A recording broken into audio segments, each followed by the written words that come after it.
जय कपि सतीव लोक उजागर, वो हनुमान कहते हैं उचित सिखावन दीजिए मोहि। जी जी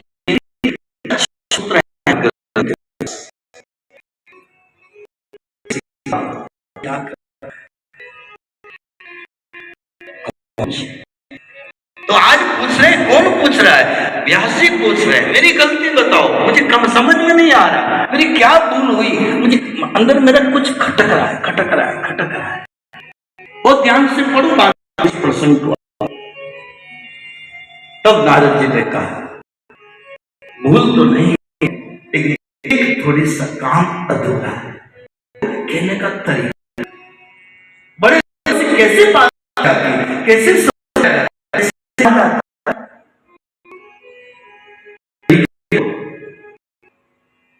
इनसे सीखने जैसे बड़े लोग कभी कुछ भी देते हैं, कुछ अर्पण करते हैं, तो उनको ऐसे बड़े लोगों को ऐसे नहीं दिया जाता है, उनके सामने पेश किया जाता है।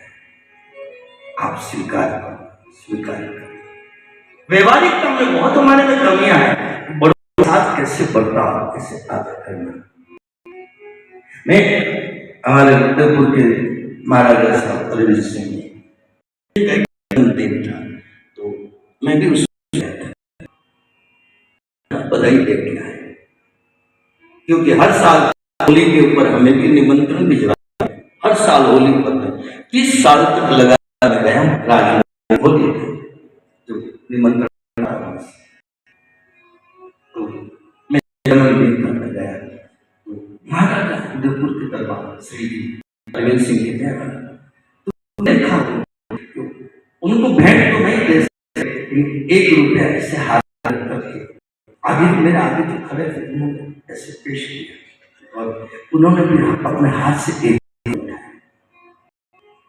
तब मुझे समझ में आया हमारे में उस दिन से भी आई थोड़ी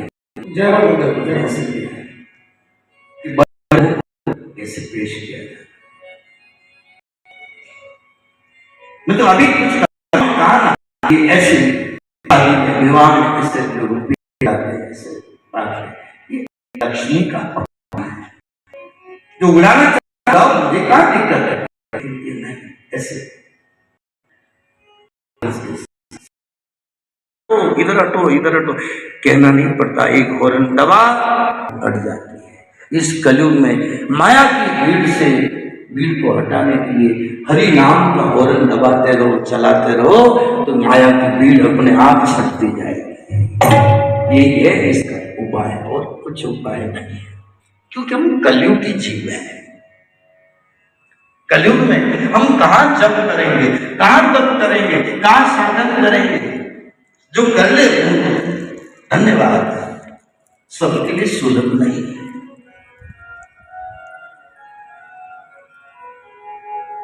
तो जो सुलभ क्या है, हरि नाम।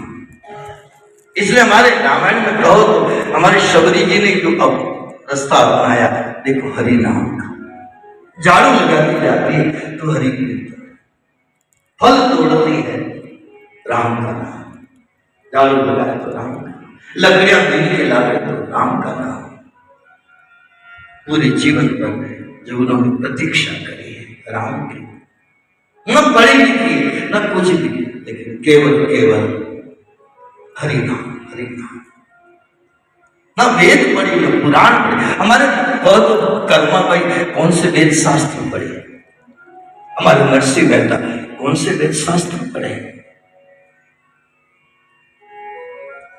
एक बात मैंने कभी नानी भाई के मायरे में कही थी, आपको भी अच्छे प्रबुद्ध जन विराजे हैं तो आपके बीच में कहें, तो एक बार नरसिंह मेहता कीर्तन को महत्व देते थे, हरि कीर्तन, राधे राधे गोविंद गोविंद राधे।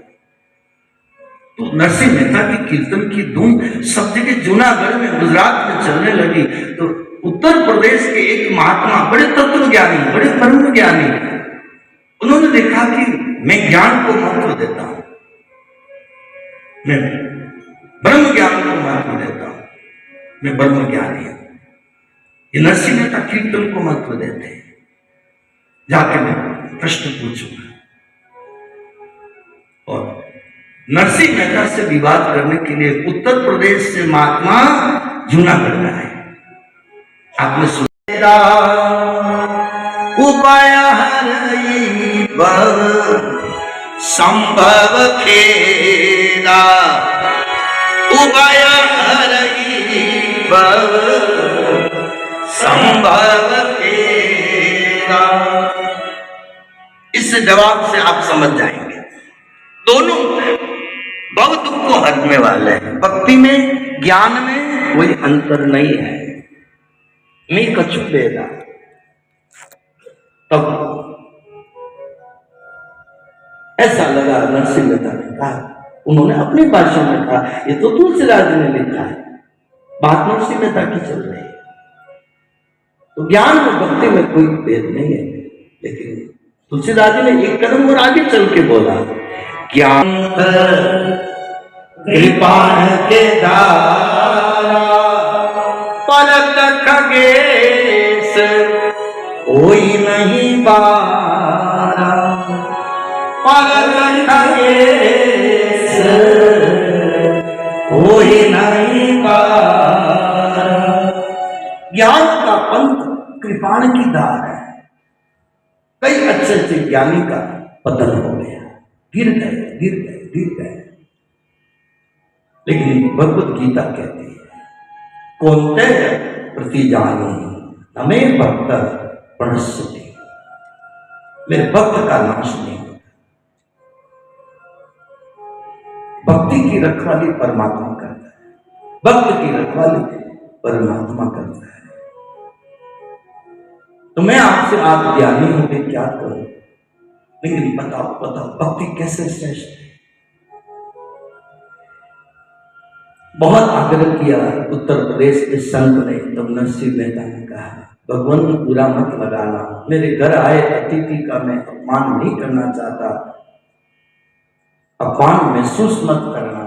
मैं 2 शब्दों में आपके प्रश्न का जवाब देना चाहता हूं, बोलिए, जवाब दीजिए।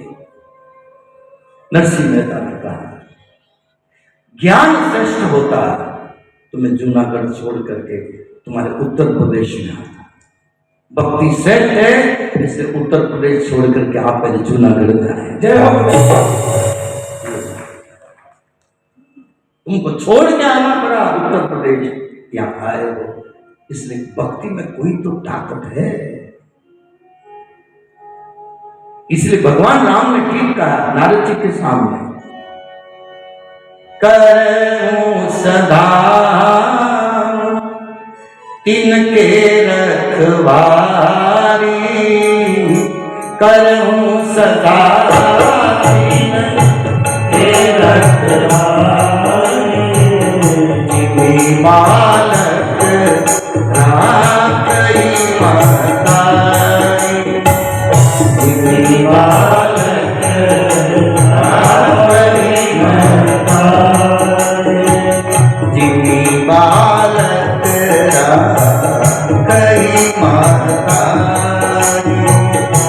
जिमी बालक राखई महतारी। क्या भगवान राम ने कहा, मेरे भक्तों की मैं कैसे रखवाली करता हूं, जैसे छोटे बच्चे की रखवाली मां करती है।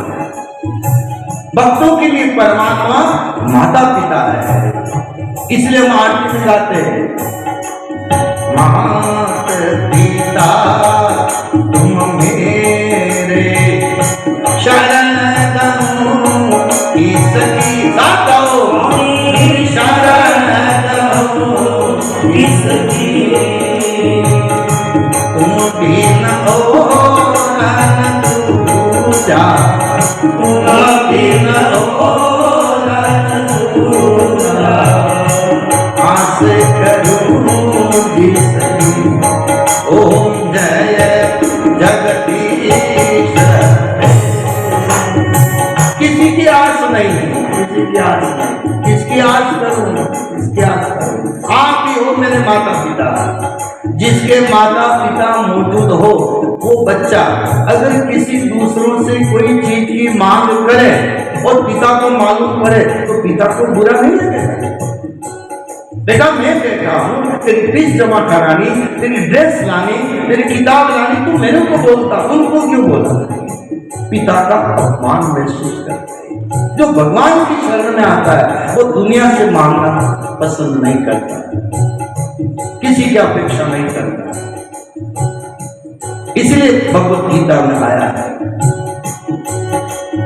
अनपेक्ष शुचित दक्ष उदासीनो गतव्यथ सर्वारंभ परित्यागी यो मद्भक्त समे प्रिय, यो मद्भक्त समे प्रिय।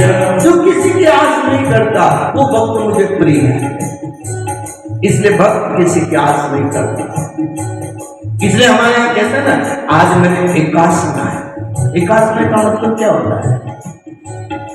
आप लोग एक टाइम रोटी खाना, एक टाइम रोटी नहीं खाना, आज मेरे एकासना है। आप जो कहना हो जो को, लेकिन संतों की भाषा में एकासना का मतलब क्या होता है?